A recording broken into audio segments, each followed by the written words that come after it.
What's up everybody, Bestmouth here, bringing another Modern Warfare 2 Warzone 2 video. Today we're talking about how to counter the Riot Shield strategy in Call of Duty. Please remember to like and subscribe if you enjoyed the video and want to see more content from me.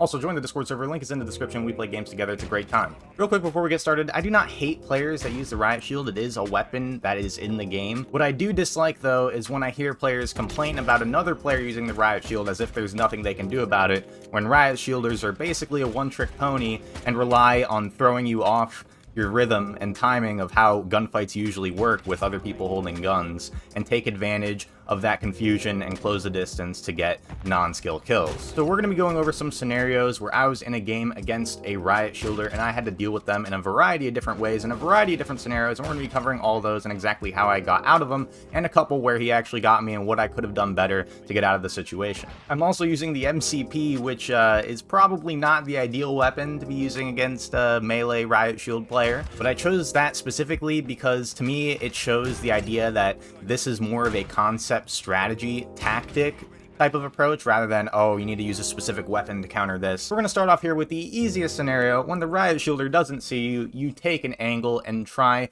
to get him where he can't react in time to put his shield up in front of you. So here, as you can see, I see him, take the angle, wait for him to walk his side in front of me so I can take that nice easy shot and get the kill one more time and at half speed again. Kind of just wait for him. I see the path he's walking, kind of wait for him to walk into my crosshairs so his side will be fully visible and I know I'm not going to nick that little shield part, right? And that's easy because he didn't see me. But now we're going to get into a situation where a real head-on-head here. And if you notice how we're playing, so I know he knows I'm here, so I'm going to use this cover and wait for an opportunity, wait for him to mess up, and then come around and get him while he's off angle. So first thing I want you to notice about this clip, and that I noticed, is I have a teammate right here who's watching the lane. He's behind me, right? Look on the mini-map where my mouse is. Teammate right here who's behind me watching. So as soon as I get into this fight, and as soon as I'm flashed, this is a big part. As soon as I'm flashed, I know my teammate is there, so I know I can just kind of head behind this van and wait for the flash to go away, because I know my teammate has that lane covered and I won't be super aggressively pushed because the guy would have to sprint or switch his weapon, and that's what we're going to get into with these kills after this, after the little angle isolation stuff. You really want to wait for them to sprint or switch weapons to get a kill in order to take your best chance at killing them. But here, again, we're going to be using angles and confusion. So I'm behind the bench. He, again, can't really switch weapons because I have a teammate covering me. So I fake as if I'm going back around the left side of the van, right? Because I know he saw me there peeking. So I'm like, oh yeah, I'm going to go around the left here. But instead, I come back as soon as I'm out of sight from where he was. So he doesn't see me come back. He saw me go left, right? But he doesn't see me come back. So in his mind, I'm going left. So I come up, and of course, he's looking left. And I get a nice easy shot because I ended up coming up from the right after he stopped watching where that was. And we're getting right into the next clip here. Here I've infiltrated their spawn. I kill one of the Riot shielding teammates, but then the knife guy, he comes up behind me, and as you can see, I caught a glimpse of him. And of course, we're gonna break down the clip in slow motion for you because I can't even talk that fast. So first, we got a nice entry kill on here. He was shooting at someone else. A nice entry kill on here, shooting at someone else. I missed my shot because I'm terrible. Got a nice little flick drag scope there. But now I'm gonna pause it right because I hear footsteps behind me. So I'm like, oh shit. I turn around.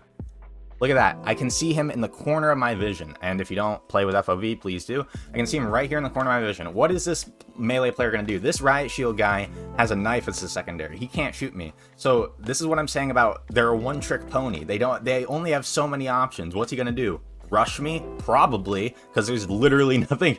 There's no other way he could kill me. And it's clear he's coming after me here. So what am I going to do with the MCP? I could switch weapons, but I feel like I might not have time. He decides to jump a little late. So I just look up with the MCP and look at my centering because of the Riot Shield. Normally, if he didn't have a Riot Shield, my centering would be right here for a no-scope, right at the center mass. But look at where my centering is here, right? basically crotch level.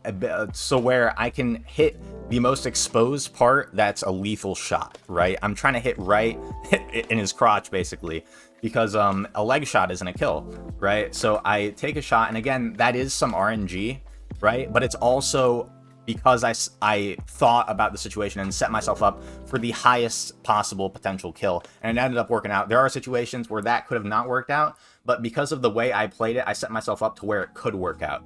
Where in a lot of situations with this weapon, if that guy's that close to me, there's no getting out of it, right? We're gonna go right into the next clip here. We're just going down mid, and we hear someone behind us, turn around, no scope. And again, this is just, you could argue like, oh, that's, randomness, RNG. But if you look at what I do to limit the RNG, right? So when I turn around, I notice a few things. I notice there's a guy with a weapon who's not looking at me, just sprinting by. And I notice this guy noticed that I'm turning around, realized he's not going to get the knife kill, realized he probably doesn't have enough time to switch to the riot shield and kind of mess around with me. So he goes for the throwing knife. So seeing this, knowing that it takes time for him to throw the knife, I do a slight juke, but I'm also closing the distance because I know I don't have time to scope in and get a quick scope or switch my gun and kill him that way. So I need to ensure I have the highest chance of hitting this quick scope possible. And this is also going to go directly against one of my points later of keeping your distance. And again, with other weapons, you probably should always keep your distance, always be backing up, never go forward like I do here. But I go forward like I do here to increase my chances of getting the shot. And we're going to go into a clip later where I do that, where I do that in the wrong way, and I shouldn't have done it. But most of the time, if you're not using a sniper rifle or a shotgun, you want to be backing up in these situations as much as possible. Do not follow my lead here unless you're using a sniper rifle. But look, I close the distance a little bit, let him get closer to me. I take like a little pivot step forward, and I make sure my no scope has the highest possible chance to kill right before he's in range to hit me with that knife, right?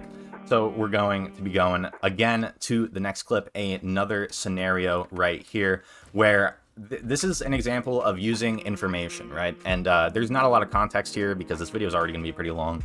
But basically, my teammate died mid, and he was like, riot shield mid. So me being around the area, I'm going towards that direction. I hear someone stomping towards me from that direction. So I figure, oh, it might be the riot shield guy. So I just come around the corner and pre-scope and get the easy kill on him while he's sprinting out with that knife, right? So here we have another situation where it's more just like leading into the shot, right? So a lot of the time, you're going to be tempted to take a shot that is not completely advantageous, and especially if the enemy is distracted like he was with my teammate right here, then that's a good opportunity to take a second and ensure you hit the shot, right? Take a breath and ensure you hit the shot. So here he's fighting. You could argue that, oh, maybe I could have saved my teammate there, or maybe I could have taken that shot. Maybe, I don't know, like, I didn't really trust that angle, and my aim at that time right there, I didn't think I had a high chance of hitting that shot with the speed he was moving around the room and laterally, keep in mind you. So watch when I make the decision to take the shot, it is not when he's moving horizontally like this, it is when he's moving towards me. And you always want to shoot at an enemy that's moving towards you rather than an enemy who's moving horizontally, because you don't have to adjust your aim as much because they're running in a straight line towards you. You don't have to move your aim left and right because they're just coming directly at you. So I wait for him to make a mistake like that, or not a mistake, he probably just didn't realize I was there, but and I punish him for doing that. And lastly, the kind of the craziest one here is, as you can see, I'm taking this fight with this guy again, and as soon as he starts sprinting, this is what I'm talking about, wait for them to switch weapons, especially if they're not using a knife and they're using a regular gun. A lot of the times they'll wait for you to like start sprinting or like, look away, and then they'll switch the gun and start shooting, right? So that's kind of what I did here too, though, so I'm gonna play it back for you in slow motion, obviously. So first I come around the corner. Okay, don't look, this is a bad example. Okay, sorry. So I come around the corner, miss the quick scope. I heard him coming just like the previous clip. So then now I'm just gonna ADS on the corner because I assume he's just gonna sprint at me, right? I assume he's just gonna come around the corner sprinting like he has done previously in the games and just try to kill me. So I have my crosshair here ready for him to do that. But he plays it a little smarter in this part of the situation where he comes around the corner crouched, so I can't even hit him in the leg. And because he knew I was ADS down there, he probably saw my laser. I didn't think he was paying that much attention. So I fake like I'm running away, right? Because that's what triggers them, these Riot Shield players in their strategy, that's what triggers them to switch the weapon and come after you, or sprint after you, right? And sprinting, the Riot Shield, the animation kind of comes at their side, right?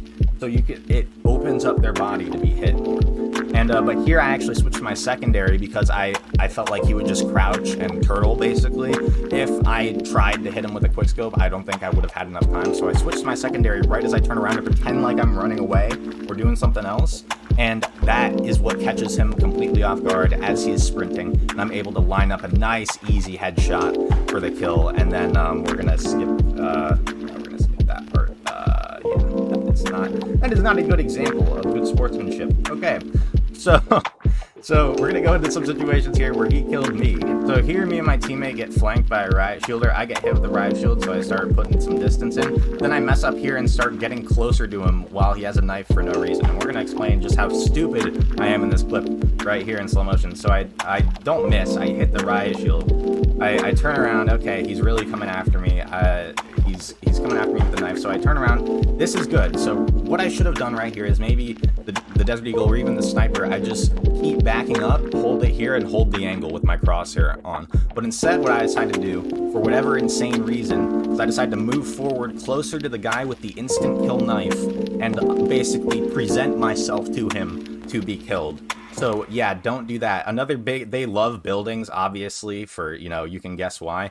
Don't just start shooting at them if they have their shield up and they're rushing you that close. Get away, especially when you have a teammate right here. Like, there is no reason why I should have died here. Why am I turning around here? I should have kept facing the other way, switched to my secondary, sprinted away, and let Lieutenant Dangs here murder this guy in the back. But instead, what I do is I decide to quickscope him in the dead center of his shield and just die like an idiot. So yeah, don't do that. Anyway, I hope you guys enjoyed the video. Catch you guys in the next one.